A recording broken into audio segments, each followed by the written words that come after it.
Hay una columna de opinión que escribió otra vez Antonio Salgado Borge. Él es doctor en filosofía por la Universidad de Edimburgo. Está publicado en Aristegui Noticias, ya les he compartido columnas de él y me parece muy sensato lo que escribe. Otra vez el tema de la militarización. Sin más vueltas, fíjense bien. A ver, adoctrinaditos, respondan con argumentos los planteamientos que hace Antonio Salgado Borge. Un argumento no es te pague el PRI, te pague el PAN, te pague el PRD. Eso no es un argumento, eso es una muletilla. Un argumento no es chayotero, porque así hablan todos los pejes.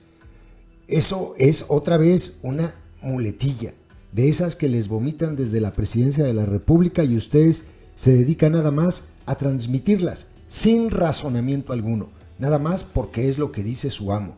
Argumentos, respondan con argumentos.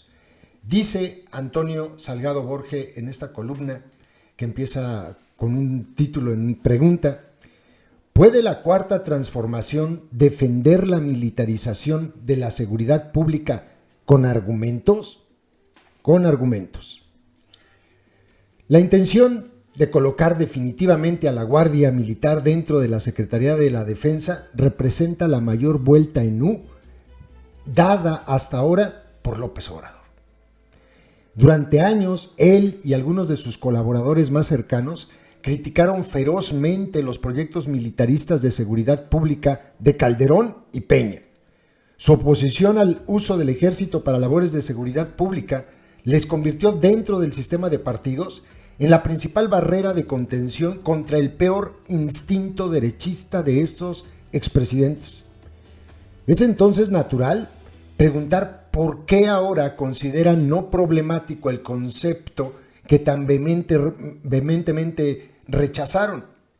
Y al menos por el momento, desde la transformación de Cuarta, no ha surgido una respuesta articulada que justifique esta contradicción evidente.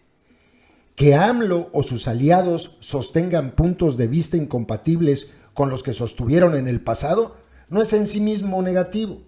Es un error criticarles, como se ha hecho desde algunas trincheras, aludiendo exclusivamente al hecho de que lo que antes dijeron no coincide con lo que dicen actualmente. Y lo es por principio de cuentas porque su contradicción en este tema ha ocurrido en distintos puntos de una línea temporal. Un plátano no puede ser verde y amarillo al mismo tiempo, pero sí que puede ser verde el lunes y amarillo el viernes. También es un error criticar a alguien con base en su cambio de posición sobre un asunto determinado. Los seres humanos tenemos el derecho e incluso la obligación de cambiar nuestra manera de pensar con base en evidencias. Que el presidente y sus aliados hayan cambiado de opinión sobre un asunto determinado no es negativo necesariamente. Lo verdaderamente inaceptable en términos racionales es que esto ocurra sin una explicación de por qué algo que antes era considerado problemático ha dejado de serlo. Por ponerlo de otra forma, es de sabios cambiar de opinión. Lo que no es de sabios es hacerlo sin reconocerlo o dejar de respaldarlo con argumentos. Para justificar su proyecto de dejar la seguridad interior en manos de militares, la transformación de Cuarta tendría que desarrollar dos líneas de defensa fundamentales. La primera consiste en responder pública y convincentemente a sus propios argumentos en contra de este concepto. Uno de estos argumentos vino del propio López Obrador. En 2010 dijo que no se debe utilizar al ejército para suplir las incapacidades de los gobiernos civiles e instó a que regresen los soldados a los cuarteles. Consideró que esto es problemático porque constituye una estrategia fallida que ni siquiera conviene a la misma institución militar. También aseguró que emplear al ejército en funciones que corresponden a civiles implica militarizar la vida pública del país. Finalmente relacionó este esquema con las estrategias de los conservadores de los 1800 y dijo que ella atenta contra la posición civilista de Benito Juárez. Otro argumento digno de tomarse en cuenta fue planteado por Manuel Bartlett. El actual director de CFE justificó su oposición a dar al ejército labores policíacas aludiendo a la historia latinoamericana. Dijo que esto es una imposición de Estados Unidos, porque su voluntad es que los ejércitos de América Latina cuiden a sus empresas. Manuel Bartlett fue contundente: nos han colonizado, han convertido a nuestras honorables fuerzas nacionales en una máquina de matar. Incluso fue más lejos. Con base en lo que ha ocurrido en otros países en nuestro continente, dijo que ello también implica ser reos de las Fuerzas Armadas. Un último argumento que vale la pena revisar aquí es el de Tatiana Cloutier.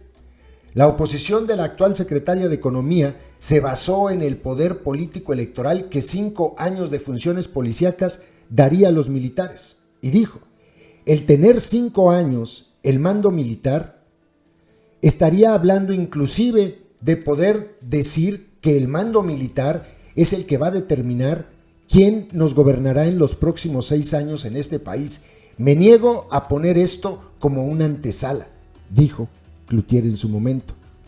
Aunque no habló sobre qué pasaría en caso de extenderse ese mandato por más de 5 años, es evidente que de ello solo se sigue que su conclusión debe agravarse. Los argumentos de AMLO y Bartlett y Cloutier son claros, sólidos y, a mi juicio, convincentes. Con base en esos argumentos, como mínimo, desde la Cuarta Transformación, tendría que responderse por qué lo que antes se consideró una estrategia fallida, hoy se plantea como una solución a nuestra crisis de seguridad. Se tendría que explicar por qué realizar estas funciones no implica militarizar la vida del país y dañar al ejército, y qué ha llevado a un gobierno de izquierda a traicionar su civilismo juarista y sumarse al modus operandi de sus enemigos. También debe responderse por qué dar al ejército funciones policíacas era antes una imposición colonialista para favorecer los intereses de Estados Unidos, pero ahora es un acto soberano enfocado en defender los intereses del pueblo de México. ¿Por qué lo que se consideró una réplica del error que derivó en dictaduras latinoamericanas hoy no implica ese riesgo? ¿Y cómo se evitará que ello nos deje como reos en manos de las Fuerzas Armadas? A ello se debe sumar una explicación de por qué antes esto implicaba dar al ejército un poder político y electoral que le colocaba en la posición para determinar quién o quiénes gobernarán a los mexicanos durante los próximos años, pero ahora ello no implica el mismo riesgo. El vacío dejado por la falta de respuestas a estas preguntas obliga a cuestionar si hay algo irracional o impresentable detrás del cambio de posición de quienes actualmente nos gobiernan. La segunda línea de defensa de la transformación de Cuarta pasa por responder a argumentos externos. Estos argumentos están representados en los estándares internacionales y las recomendaciones de organizaciones expertas contravenidos por un proyecto militarista. Un proyecto que deja labores de inteligencia, investigación y proximidad a un cuerpo encapsulado contra controles democráticos o legales. Desde luego, el hecho de que estas organizaciones y estándares se opongan a usar al ejército para tareas de seguridad interior no hace a la posición de la T4 necesariamente falsa. Es una opción en el espacio lógico que todos estos organismos, los expertos y las naciones exitosas estén equivocadas y que nuestro gobierno esté en lo correcto. También es posible que los países liberales que han seguido sus recomendaciones hayan logrado una seguridad con paz y democracia por mera coincidencia. Por pura coincidencia. Una cosa es cierta, este consenso envía como mínimo una señal de alerta. También obliga a nuestro gobierno a explicar con lujo de detalle por qué todos los diagnósticos, estudios y políticas construidas con base en décadas de experiencias por personas expertas y defensoras de derechos humanos alrededor del mundo están equivocados y por qué la posición de la transformación de Cuarta es la correcta. El problema es que la transformación de Cuarta no ha seguido alguna de estas líneas de defensa. Vale la pena ponerlo con todas sus letras. Nuestro gobierno y sus aliados ni siquiera han intentado defender racionalmente su proyecto militarista contra la colección de argumentos internos y externos que indican a gritos su improcedencia. En consecuencia, Su proyecto no solo no puede ser aceptado por las personas que buscan formarse opiniones racionalmente, sino que debe ser rechazado tajantemente, como lo que es un enorme sinsentido que implica para todos los mexicanos un riesgo inminente. Ha sido más claro, aplaudidores de los guachos en las calles. Es muy fuerte el artículo. Yo sé que a los adoctrinaditos les va a costar trabajo entender esto. Vuelvan a escuchar el video o lean la columna, está en Aristegui Noticias. Tómense el tiempo que quieran para pensar. Quítense de la cabeza las telarañas y todas las palabrejas de su amo un ratito y piensen por qué demonios la transformación de Cuarta está en lo correcto cuando desde México organizaciones defensoras de derechos humanos, expertos y desde fuera todos los organismos internacionales y todas las organizaciones defensoras de derechos humanos dicen que esto no tiene sentido y que es muy peligroso. La pregunta que hace en el artículo Antonio Salgado es muy buena. ¿Por qué todos están equivocados? Menos la transformación de Cuarta. Que nos lo expliquen. A lo mejor terminamos por creer que tienen la razón. El problema es que no tienen argumentos para defenderlo. No existen. Si ustedes los tienen, aquí los leo. Adoctrinaditos. YouTube nos hace clasificar los videos que subimos para que puedan ser publicados. En esa clasificación nos indica que los videos relacionados con el crimen organizado no se van a mostrar en sugeridos y no enviarán notificaciones cuando sean publicados. Por eso, para poder verlos tienes que ingresar al canal y buscarlos. Todos los días subimos videos con esos contenidos. No olvides que ya abrimos un nuevo canal, Personajes México 2, ve a él dando clic en la pantalla final de este video donde dice, mensaje importante, y suscríbete.